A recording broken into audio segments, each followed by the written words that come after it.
Bueno, y agradecemos a nuestros invitados, agradecemos a la gente que nos está acompañando el día de hoy, invitados especiales, por supuesto, don Juan del Granado, qué gusto tenerlo acá, doctor, qué gusto. Para mí el gusto, Jorge, un gusto, Marcelo. Y, por supuesto, muy buenas noches, querido Marcelo, ¿cómo está? Siempre es un privilegio, Jorge, igual con don Juan del Granado, compartir este espacio. Bueno, y a través del Zoom estamos con don Carlos Bert, que nos está acompañando también en esta noche para que podamos hablar sobre varios temas. Tenemos varios temas en agenda, lo que pasó ayer, el gabinete hoy, los discursos de ayer, el gabinete hoy. Don Carlitos Bert, ¿cómo está? Muy buenas noches. Buenas noches, Jorge, gracias por la invitación y un saludo a la audiencia, a Juan y a Marcelo también.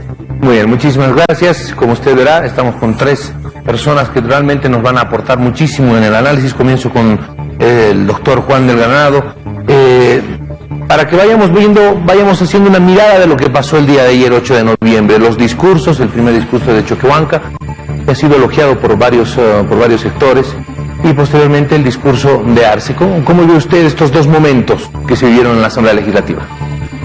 El discurso del presidente Arce pudo ser más audible en varios aspectos positivos que él trató de puntualizar. La prensa los ha registrado. Mira, frases tan importantes como la que trajo a colación y que la señaló Marcelo Quiroga Santa Cruz el año de 1979, cuando terminaba el juicio de responsabilidades en su exposición a Banzer. No es el odio lo que impulsa nuestros actos, sino una pasión por la justicia. O dijo, por ejemplo, iniciamos una nueva etapa en nuestra historia y queremos hacerlo con un gobierno que sea para todos. Nos comprometemos a rectificar lo que estuvo mal y a profundizar lo que estuvo bien. Y así varias otras frases que yo creo que eran importantes, hubieran sido mucho más importantes y audibles si es que este tipo de visiones que nos expresó el presidente Arce no hubieran estado nubladas por una visión finalmente ahistórica que nos planteaba y nos machacaba a cada momento, ¿no?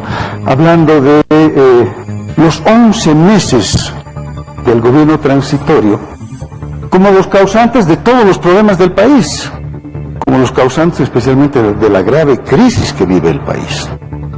Y por el otro lado, claro, calificando en todo momento a este gobierno transitorio no solamente como causante de los problemas, sino como emergente de un golpe de Estado. Esto fue lo que nubló el discurso de Arce, porque cuando hablo de una visión ahistórica que impide escuchar el mensaje de fondo, me refiero, Jorge, Marcelo, al desconocimiento, y por eso ahistórico, desconoce la historia, de lo que fueron 14 años donde finalmente está radicada lo esencial de la crisis que hoy día estamos viviendo, indudablemente agravada por la pandemia. Pero la crisis viene con motivo del despilfarro, con motivo del déficit fiscal, con motivo del endeudamiento externo, con motivo del agotamiento muy importante de las reservas internacionales, con motivo del extractivismo, en fin, con motivo de un modelo que, en mi criterio, se vació en sus contenidos y finalmente, claro, no resolvió los problemas del país. Por un lado, esto es una negación de la historia y una visión que seguramente puede ser muy perjudicial al gobierno, al nuevo gobierno, porque va a estar carente de autocrítica, ¿no? Si todos los problemas los originó la señora Áñez, no hay nada que autocriticarse y simplemente habrá que, como lo dijo Arce, rectificar todo lo que se hizo en 11 meses. Pero además, la visión ahistórica está en no recordar las razones por las que se fue Evo Morales, ¿no? Las razones por las que se dio a la fuga, pues, ¿no? La sublevación ciudadana que no fue sino la respuesta al fraude, y el fraude como culminación del prorroguismo y de violación de la Constitución política del Estado y del desconocimiento del voto popular. Entonces yo creo que se equivocó el presidente Arce en esa primera alocución al país, no tanto por lo que dijo bien, sino por lo que dijo mal y que hizo inaudible. Puso una cortina que le impidió a la gente percibir varias cosas importantes que también las ha dicho. El discurso de Choquehuanca fue diferente, ¿no?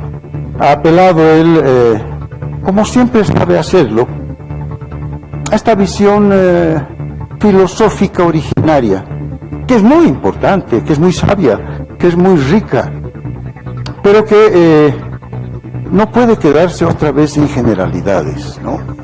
Ha dicho cosas muy significativas, he anotado también algunas. Esta visión del Hiwasa, que es muy importante. El Hiwasa significa nosotros, pero en términos incluyentes. Esta visión del Taipi, del medio, del centro, que agrupa a la izquierda y a la derecha. Esta visión de que no se puede enfrentar un nuevo gobierno a partir de la confrontación. Bueno, son cosas muy significativas. Parecería un poquito la contrapartida del discurso del presidente en estas cacofonías que hace con motivo de la historia reciente, ¿no? Esos ruidos, ¿no? Estos malos mensajes del presidente Arce que acabo de destacar. Pero ojalá el vicepresidente ponga en la práctica esta visión fundamentalista originaria, porque también está en la Constitución esta visión. El artículo 8º de nuestra Constitución recoge como valores esenciales valores aymaras, valores quechuas, valores guaraníes.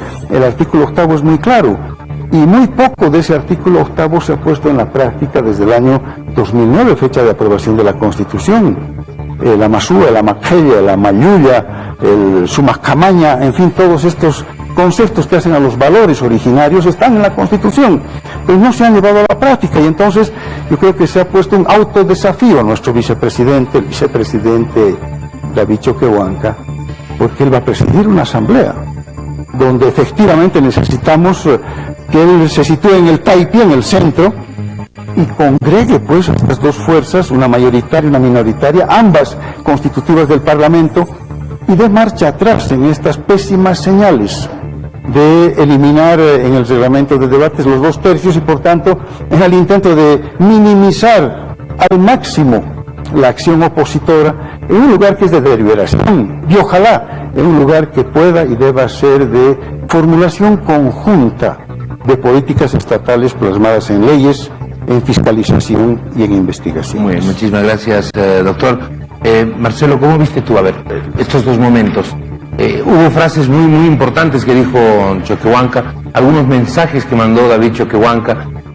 Yo me quedo con el tema del no a la judicialización de la política, que era un tema recurrente, no al abuso de poder. El poder tiene que circular, tiene que fluir. Bueno, varias de esas apreciaciones que de pronto sí tenían también una carga de mensaje. Yo voy un poquito más allá. Pienso que el discurso del vicepresidente estaba enmarcado centralmente a recuperar el ajayo del movimiento. Ese ajayo que se perdió en el picnic, fundamentalmente. La visión comunitaria, la concepción ancestral del poder, enmarcada por supuesto en el Gran Pachacuti, es el momento donde no solamente fluyen modelos políticos, sino fundamentalmente principios éticos de acción política. El Pachacuti, la visión cosmoandina, amazónica, no considera al hombre como una individualidad, no lo considera al hombre como solamente un extracto personal. No puede haber un individuo si no existe una lógica comunitaria, si no existe una razón y una noción comunitaria, si no existe un vivir bien, si no existe la capacidad de crear una comunidad que sea capaz de restablecer los equilibrios, donde el ser humano no solamente esté en armonía con el resto, sino también con la naturaleza, ¿no? Ese es el espíritu que tuvo la Constitución Política del Estado. Y si tú ves el prólogo de la Constitución Política del Estado, los primeros artículos, es un espíritu que se construyó, por supuesto, en base fundamentalmente a la participación del ala indígena, de esos fundadores del movimiento al socialismo, que la pelearon muchísimo en Sucre, y que luego tuvieron que ir aplastados en Oruro a aprobar cualquier cosa para ir a deliberar políticamente. Creo que Choquehuanca estaba haciendo un llamado a recuperar ese ajayo que en los últimos años de la gestión de Evo Morales, pues se había fijado, se había perdido, se había extraviado, ¿no? El momento, ¿por qué menciono el TIBNIS? Porque ese momento del TIBNIS no es la ruptura con esa lógica, ¿no? Es decir, no, nosotros vamos a apostar por el capitalismo individualista y por el capitalismo además de la peor forma, ¿no? Extractivista, ¿no? Es decir, creo que ahí Choquehuanca hace un llamado a recuperar ese rayo del movimiento al socialismo y a la vez aprovecha para reivindicar su papel político. Su papel político indiscutiblemente es reforzar la imagen del liderazgo indígena originario campesino del país, que tiene que ser, por supuesto, altamente importante y valorado. ¿Marca distancia? Mira, eso es lo que vamos a tener que ver en los diferentes discursos y en las diferentes actuaciones entre el presidente y el vicepresidente. Porque vamos a ver a Luis Arce Catacora después, no voy a abundar en lo que ya se ha mencionado, pero el hombre pragmático de la política, ¿no? El hombre que trata de ser el político tradicional, el político que por supuesto va a tomar decisiones y va a actuar bajo las lógicas pragmáticas. Es decir, señores, aquí nos han entregado un país en la más profunda desgracia, van a tener que rendir cuentas en algún momento y probablemente lo tengan que hacer pronto. Nosotros vamos a tener que construir, es decir, claro. Ahora, esto es parte de una división que existe, de dos visiones distintas, y es parte de una estrategia que se va a ir repitiendo. Es decir, tú te vas a encargar de levantar el ajayu, de establecer los criterios del movimiento al socialismo, los principios, y tú te vas a encargar de la parte dura. No nos olvidemos que Evo Morales y Álvaro García Linera, en los discursos que tenían, actuaban de una manera muy similar, ¿no? Álvaro García Linera se tomaba 20, 30 minutos antes y te daba las líneas y las directrices políticas y te decía esto va a ir por acá y esto va a ir por allá. Y luego Evo Morales te complementaba con datos, entraba al discurso político. Lo veremos en las próximas, pero me da la impresión de que lo que tú marcas es algo importante. Hay en este momento como dos visiones, Choquehuanca tratando de restablecer el ajayu del movimiento al socialismo y la de Luis Arce Catacora, un presidente pragmático, por supuesto. ¿Marca distancia con los 14 años anteriores? Yo creo que lo que trata es ir más atrás. ¿Sí? ¿Usted cree que sí, doctor? Espero que sí. Bueno. Mira, lo que dice Marcelo es muy importante para someterlo al verificativo de la práctica, ¿no? Es muy importante esto porque, sí, coincido con Marcelo, el TIFNIS marcó la fractura indígena. Y la fractura indígena estuvo acompañada por el extractivismo agudizado, profundizado. Y creo que, sí, Choquehuanca está haciendo una mirada de retorno a lo comunitario originario. Con la salvedad esta que les digo, la Constitución tiene estos componentes en el preámbulo de la Constitución, en el artículo 8, pero es letra muerta, ¿no? Muy bien. Y entonces el desafío es cómo eso efectivamente en este segundo momento, en esta segunda oportunidad histórica casi impensable, y se le está dando al MAS, pueden restablecer algunos de los contenidos iniciales. Muy bien, voy a ir con don Carlos Bert. A propósito de lo que estamos hablando, del discurso en Arce y Choquehuanca, ya lo habíamos tenido ya ayer la oportunidad de conversar. Me quedo yo con algo que decía Jorge Silva ayer precisamente, cuando hacíamos referencia a estos puntos que nos habían llamado mucho la atención en el discurso de Choquehuanca, sobre no al abuso de poder, sobre no a la judicialización, sobre la garantía a la libertad de expresión y todo aquello.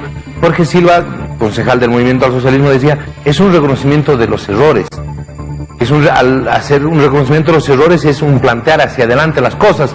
Don Carlos Bert nos está acompañando también. Adelante, por favor, lo escuchamos. Sí, Jorge, ayer estuvimos en la mañana comentando esto y claro, se anotó que esas palabras de David Choquehuanca podían ser vistas de dos maneras, aunque no contradictorias. Una en sentido de una autocrítica positiva, corregir los errores que cometieron en los 14 años anteriores, o puede verse como la presencia, que tampoco es nuevo, de líneas diferentes al interior del MAS, y que las palabras de David Choquehuanca eran una alusión directa a Evo Morales, por los problemas que todos conocemos surgieron entre estos dirigentes del MAS.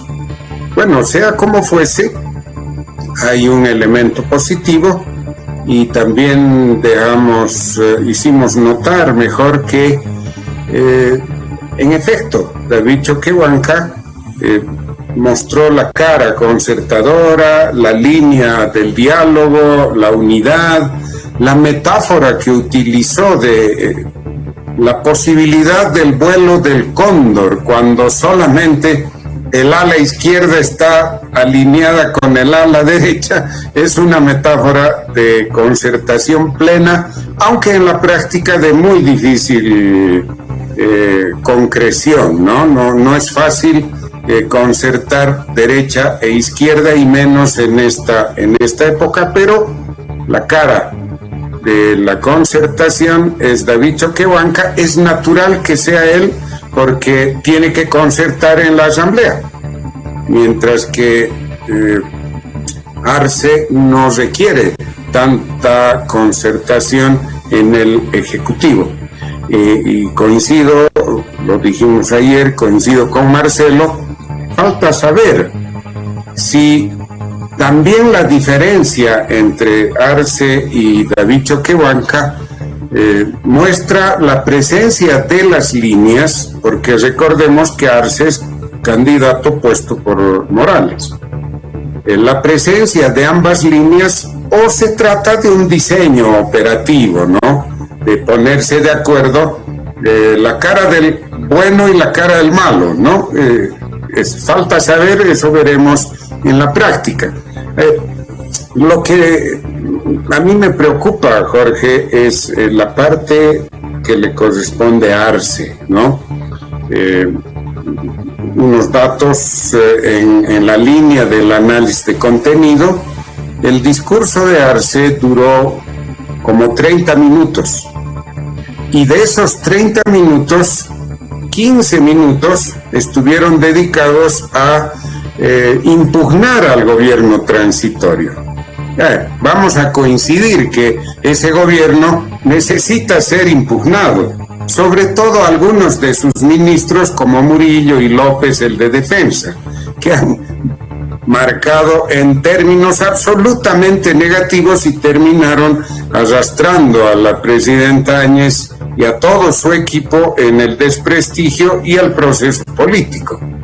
Nos coincidimos en eso, pero dedicarle 15 minutos, la mitad de su discurso a eso, a mí me muestra que en realidad Arce no sabía, no tenía muy claro lo que debía anunciarle al pueblo boliviano en ese primer discurso.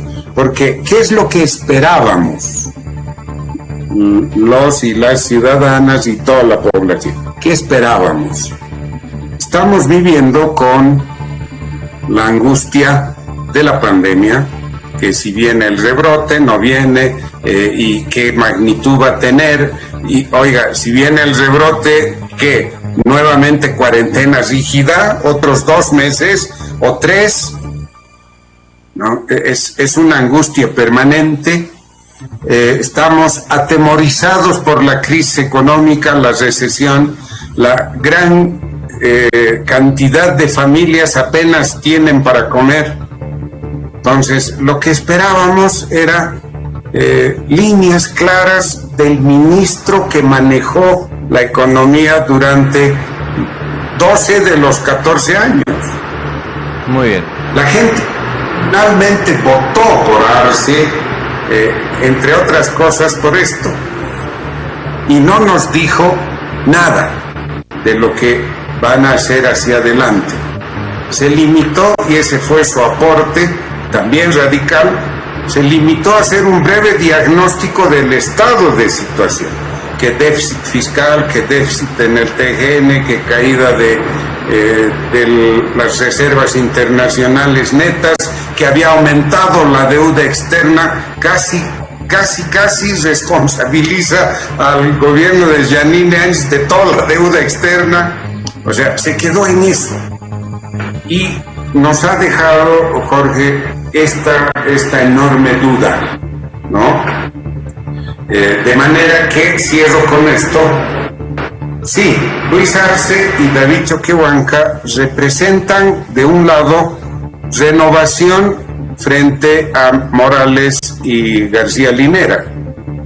Pero cuando Arce nos dice, vamos a enfrentar la crisis retomando el modelo económico, social, productivo, comunitario, es continuidad. O sea, son continuidad y cambio. Esa es su contradicción, y en un momento en que el modelo basado en la inversión pública, cuando el TGN ya no tiene recursos, este modelo está claramente agotado. Y esas son las incertidumbres, ¿no? Muchísimas gracias. En esta primera ronda hemos participado. De acuerdo el otro punto está referido al nuevo gabinete, la posesión del nuevo gabinete que hoy se ha conocido en Palacio de Gobierno, de estas personas que van a estar encargadas de acompañar a Luis Arce. Dos que tendrán un trabajo muy importante, indudablemente muy importante, que es Marcelo Montenegro, que es el ministro de Economía, y don Edgar Pozo, el doctor Edgar Pozo, ex hasta ahora director en realidad del Hospital del Tórax, un muy buen trabajo en el Hospital del Tórax, indudablemente Edgar Pozo. Salud y economía, economía y salud. Montenegro y Pozo se las verán difíciles en los próximos meses. Será muy complejo. Mira, Jorge, el presidente Arce, su gobierno, tienen tres desafíos de corto, de mediano y de largo plazo. Y sobre el gabinete van a recaer de manera especial esos desafíos. El primer desafío, sin duda, es este desafío inmediato, pero que se va a prolongar en el tiempo, es la crisis económica, la crisis sanitaria, la pandemia, que requiere políticas y que requiere decisiones urgentes, ¿no? Ahí sí tenemos a un experto en salud. El doctor Pozo es un conocido neumólogo, si no me equivoco, director del Tórax, que además ha estado viendo de manera crítica el desempeño del anterior gobierno y dando aportes interesantes. Creo que por ahí puede haber una respuesta más o menos de corto plazo. No sé, en el caso de la economía, la verdad es de que yo por lo menos, ahora en tu programa y en varios informativos me he informado sobre los antecedentes de varios ministros, ¿no? Se podría decir en general que tenemos un bajo perfil político. No encuentro dirigentes del movimiento al socialismo, salvando a Novillo, que fue un ex dirigente, ¿sí? Importante figura en Cochabamba, pero el resto no tienen perfil político alguno, creo yo. Entonces, al parecer se está buscando un perfil especialmente técnico. Y no sé si ese perfil técnico va a ayudar, o este perfil dominantemente técnico, Jorge, va a ayudar a encarar este otro segundo desafío de este gobierno, que es el desafío de la gobernabilidad democrática. Los acuerdos, los consensos con los poderes públicos, especialmente con el poder legislativo, la gobernabilidad institucional, la gobernabilidad ciudadana, que es la articulación con la sociedad, con los movimientos sociales. Hoy he visto varias expresiones de descontento de esta parcela importante que el movimiento al socialismo representa en el Alto y en otros sectores que han reclamado por su falta de representación o de pertenencia al gabinete. Entonces ahí hay una gobernabilidad ciudadana que puede tener dificultades hacia adelante, mucho más si no se articula con los grandes sectores de la sociedad que no necesariamente han votado por el MAS, ¿no? Y finalmente, claro, está la gobernabilidad territorial, la gobernabilidad subnacional, frente a un gabinete que suprimió en su momento, en la época de Evo Morales, el Ministerio de Autonomías, ¿no? Habrá que ver si se los restablece.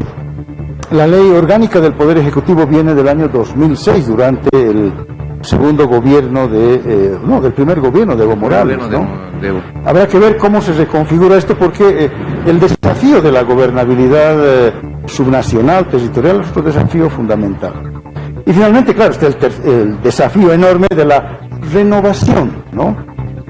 Y ahí parece haber una voluntad de renovación, por lo menos en los personeros, sabiendo que la mayoría de ellos son personeros del anterior gobierno, aunque de un segundo o tercer nivel, lo que supone experiencia, alguna experiencia en el manejo estatal, pero sí hay una Hay una línea de renovación que ojalá pueda traducirse en la renovación ética, en la renovación económica, en la renovación de políticas de salud, en la renovación de la institucionalidad, etcétera, etcétera.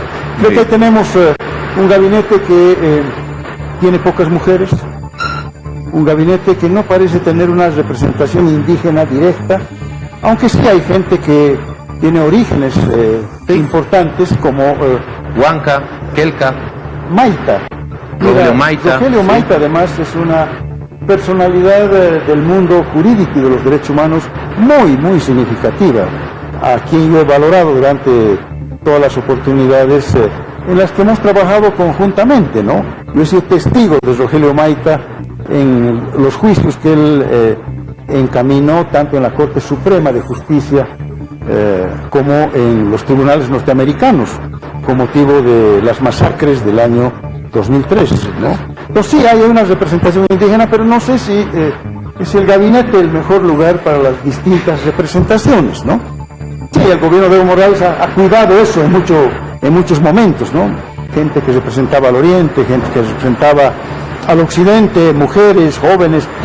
Creo que ahí hay una visión más de orden técnico, hay un bajo perfil político y no hay un elemento de precisamente representatividad. Muy bien. Estuvo en entrevista acá con nosotros Luis Arce a los 2 días. En realidad el domingo pasó todo, el lunes en la madrugada en realidad se conocieron los resultados del recuento rápido de votos y todo aquello, y el martes lo tuvimos acá, y una de las preguntas que yo le hacía era, bueno, ¿cómo va a conformar su gabinete? Y él me dijo, se viene el más 2.0. Y viendo esto, sí, de verdad que es el más 2.0, o sea, el gabinete 2.0, porque no se repite en nada, salvo alguna gente que ya fue diputada, pero que nunca estuvo en el Ejecutivo. Es el caso de Montaño en Obras Públicas, Novillo, e incluso Wilson Cáceres, que también estuvo dentro de la estructura del aparato ejecutivo. Pero por lo demás, todo nuevo. ¿Cómo lo ves tú? A ver, hay señales importantísimas en el gabinete. Primero, un parto difícil, con toda certeza, ¿no? Porque hay que cumplir promesas electorales, renovación. Fue la promesa del presidente Arce cuando fue candidato, ¿no? Va a ser un MAS mejorado, renovado. Va a ser inclusivo. El MAS es un conjunto de estructuras sociales, corporaciones, y vaya que las peleas y las fricciones por ocupar espacios pueden ser altamente difíciles de administrar, ¿no? Entonces, tienes que compensar y tratar de establecer criterios que satisfagan medianamente a todos. No se puede satisfacer a todos, eso ha quedado claramente demostrado hoy, ¿no? Por el otro lado, tienes por supuesto que cubrir requerimientos técnicos, ¿no? No solamente te basta con un ámbito representativo, entre comillas, el gabinete es muy operativo, es técnico, por lo tanto no puedes tener gente que esté entrando a aprender a hacer gestión pública, tienes que tener ya gente con training en el ámbito de la gestión pública, ¿no? Pero en estas circunstancias.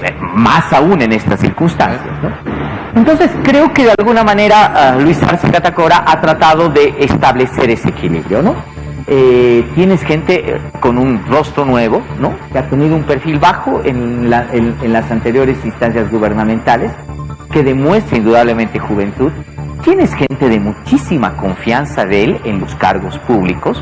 El ministro de Economía ha sido no solamente su alumno, sino también funcionario de alta confianza dentro del Ministerio de Economía. Por lo tanto, es una persona indudablemente de alta confianza de Luis Arce Catacora, igual que la ministra de Planificación, que ha trabajado en el ministerio juntamente con Luis Arce Catacora, ¿no? Y, por supuesto, tienes a la ministra de la Presidencia, también una persona que es cercana al actual presidente, ¿no? A Marianela Prado, que indudablemente además tiene otro mérito, ¿no? Demuestra el producto ya generacional del movimiento al socialismo. Marianela entró al movimiento al socialismo en 2005, cuando ella era una jovencita, una teenager, llamemos ahí, en el ámbito de la práctica política. Hoy día me imagino que muchos del movimiento al socialismo dirán, caramba, ¿no? Alguien querrá traer a Gramsci y dirá, este es nuestra intelectual orgánica, digamos, ¿no? Es decir, es alguien que es alguien que ya nosotros hemos formado y ahora está en el ejercicio del cargo público, ¿no?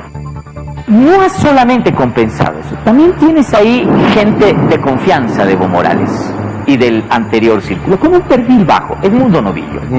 Edmundo Novillo fue el primer presidente de la Cámara de Diputados que tuvo Evo Morales ahí.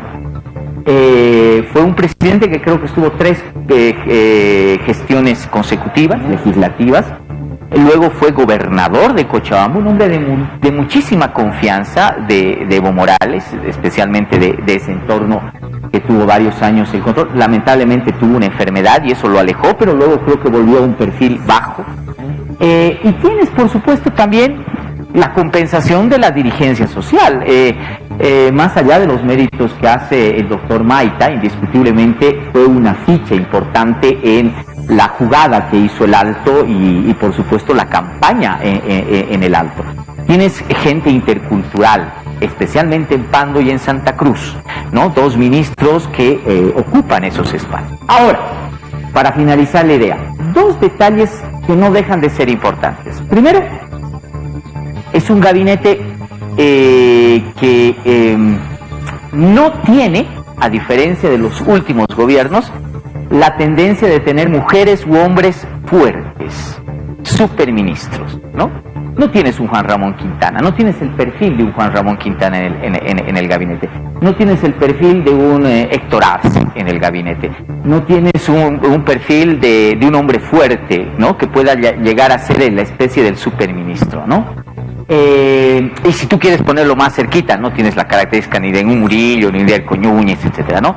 Eso significa, y a mí me parece una jugada muy inteligente de Arce, que indudablemente él va a poder tomar las decisiones políticas con muchísima facilidad dentro del gabinete. Habrá que ver cómo va el tema de la pulseteada con Evo, etcétera, cuando eso ya se concretice. Pero dentro del gabinete, indiscutiblemente, él va a tener una voz de mando, no hay gente empoderada, no hay gente clave que esté manejando el gabinete. Yo no veo ahí, veremos la acción gubernamental, si hay alguien que se descolla y se vuelve en superministro, como es la tentación a veces de los grupos palaciegos. Espero que no. Y el segundo elemento, el MAS ha optado por su militancia. Generalmente en los gabinetes anteriores siempre había algún invitado o algún independiente. Yo tengo la duda del doctor Pozo. No creo que sea militante del movimiento socialismo, probablemente sea la excepción. Pero los demás cargos de los ministerios es gente completamente comprometida con el partido. Es decir, el partido ha decidido obviar, en este caso, a gente independiente o a gente que no sea cercana al movimiento socialista. Muy bien, muchísimas gracias. Marcelo, voy a finalizar con don Carlos Bort, por favor. A propósito de la llegada de Morales, llegó hoy Morales, pasó 10 de la mañana de La Quiaca a Villazón, fue recibido por las organizaciones sociales, algunas organizaciones sociales que se trasladaron hasta la frontera precisamente. No pudo ingresar a Tupiza, tuvo que utilizar caminos alternos y llegó finalmente a Atocha. De Atocha llega a Uyuni, de Uyuni entiendo que mañana parte muy tempranito hasta Cebarullo en Oruro y para posteriormente el miércoles estar ingresando a Cochabamba. Lo despidió el presidente de la Argentina en Quiaca, o en La Quiaca, pero no lo recibió ninguna autoridad. No fue tampoco Arce, no fue Choquehuanca, no fue ninguna autoridad a recibirlo en el lado boliviano. ¿Cuál es la lectura, don Carlos Bort, por favor? Bueno, quiero referirme más bien a lo que dijo Evo Morales, ¿no? El expresidente dijo lo único que podía decir: intentar convencerle a la opinión pública nacional e internacional, por una vez más, que no hubo fraude el año pasado. Insiste en la línea de victimizarse y lo que hacen es intentar conectar lo que sucedió el año pasado con los resultados de 2020. Como ganaron ahora, entonces el año pasado no había fraude, ¿no? Y no tiene por qué existir esa relación de causa-efecto. Entonces, ese fue el discurso, ¿no? Vuelvo a Bolivia antes de lo que pensaba. Dice, pensé que iba a estar mucho tiempo, pero más bien estoy acá un año. Nos han usurpado, golpe de Estado. Yo soy muy bueno, no he hecho nada el año pasado y me han votado. querían matarme y me he tenido que escapar para salvar mi vida, pero está bien, ya estoy de vuelta y vamos a ver qué hacemos, ¿no? Bueno, en realidad era lo único que podía decir con los matices, el florilegio que es característico de Evo Morales, como eso de referirse a lo que sucede con el presidente Trump, ¿no? Que sería una devolución de parte de ellos a las maldades de Trump. Cosas así, ¿no? Que, bueno, son características de ese personaje, en fin. Pero lo que creo que debemos hacer es visualizar las causas reales por las que Evo Morales está en Bolivia un año después. A mi juicio hay 3 razones, 3 temas lo traen a Bolivia. Primero, le han abierto varios juicios, ¿no? Entre ellos las infamantes acusaciones de pedofilia. Bueno, Evo Morales tiene que arreglar eso. No puede quedarse así abierto, ¿no? Entonces está viniendo para componer esa situación. No podría hacerlo desde lejos, porque subsistiría la duda. La segunda razón, ¿qué va a hacer con su dirección en el sindicalismo de los agricultores de la coca? Él necesita venir a reafirmar su posición porque esa es su base de poder. Gracias a ese sector llegó donde llegó y debe mantener esta situación, sobre todo considerando el surgimiento de nuevas figuras, como Andrónico, ¿no? Es todavía hombre de Evo Morales, bastante joven, pero su proyección a la presidencia del Senado se torna preocupante para el viejo líder. Entonces tiene que venir a reafirmar su posición. Y tercero, ¿qué va a pasar dentro del MAS, no? Él continúa siendo el dueño de todo el aparato. El surgimiento de Arce puesto por él implica el surgimiento de un nuevo liderazgo o de alguien que puede disputarle parte del espacio interno de poder. Bien, esas son las preguntas que lo traen a Evo Morales. Necesita esclarecer estos 3 temas, componer el primero, manejar las relaciones de poder en su favor y luego verá qué hace en función de cómo avance el tratamiento de la economía y de la política. Si la economía tiende a mantenerse como estamos o a descontrolarse, lo vamos a ver viajando a Irán, al Medio Oriente, va a vivir en el Caribe, ¿no? Pero si la situación se compone y Arce muestra destreza en la gestión de la crisis, no, se va a quedar aquí porque necesita proteger sus espacios de poder. Esas son las razones de fondo, Jorge, y creo que debemos verlo así. Muy bien, muchísimas gracias. Le agradezco mucho a don Carlitos Borg porque nos ha acompañado a través del Zoom. Le agradezco mucho también al doctor Granado. Gracias por haber estado con nosotros. Una pequeña puntualización. Sí, por favor. Claro que sí. 48 horas el núcleo del poder estatal en manos del MAS ignora a Evo Morales. Ayer nadie lo ha mencionado en pleno acto de posesión. Hoy día tampoco. Y entonces eso está marcando, yo creo, lo que puede venir por delante. No quiero hacer interpretaciones todavía, pero 48 horas de silencio estatal respecto a Evo Morales es un elemento que hay que tomar muchísimo en cuenta hacia adelante. Muy bien, muchísimas gracias. Angelito. Sí, es cierto, don Juan, es todavía prematuro hacer algún tipo de interpretación sobre el papel de Evo Morales dentro del movimiento al socialismo, pero fundamentalmente dentro del gobierno, no dentro del movimiento al socialismo, ¿no? Por 2 razones muy rápidas. Una, que orgánicamente Evo Morales tiene puertas abiertas interesantes como para tener participación en el gobierno. Primero, yo creo que la jefatura del movimiento al socialismo la va a tener indiscutiblemente. O sea, va a ser jefe del partido de gobierno. Entonces ahí no deja de ser importante el peso, ¿no? Es decir, Luis Arce Catacora pertenece a un partido y su jefe, por supuesto, es el jefe del partido.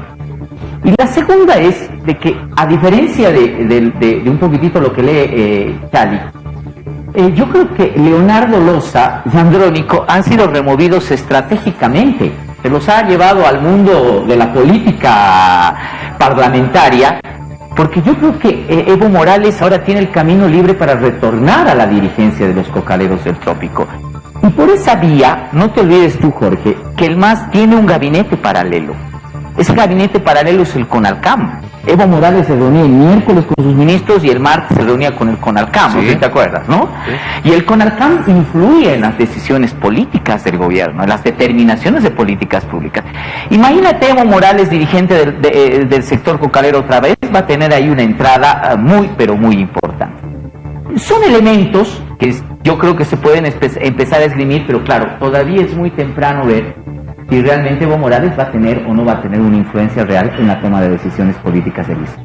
Muy bien, muchísimas gracias, les agradezco mucho. Bueno, y a propósito, está hablando Morales en estos momentos en Potosí, ¿no? Sí, a ver, escuchamos un poquito de lo que dicen. Sino de Estados Unidos, el capitalismo del imperialismo. El golpe de Estado ha sido nuestro modelo económico. El golpe de Estado ha sido al litio. El hermano Álvaro sabe muy bien, por primera vez en la historia de Bolivia hemos empezado a industrializar el litio con nuestra plata, con nuestras reservas internacionales, y tenemos un lindo proyecto con miras hacia 2030, 41 plantas, industrias. Las nuevas generaciones deben saber, hermanas y hermanos, los países industrializados no quieren que nosotros garanticemos la industrialización, no quieren que demos el valor agregado a nuestros recursos naturales. Bueno, ahí está. Eso es lo que, partecita de lo que está hablando en estos momentos en Potosí Morales. Doctor, gracias por haber estado con nosotros. Gusto. Un verdadero gusto. Gracias, Marcelo, un gusto. Privilegio, don Juan. Saludos. Y a don Carlitos Flor también le agradecemos mucho que nos estaba acompañando a través del Zoom.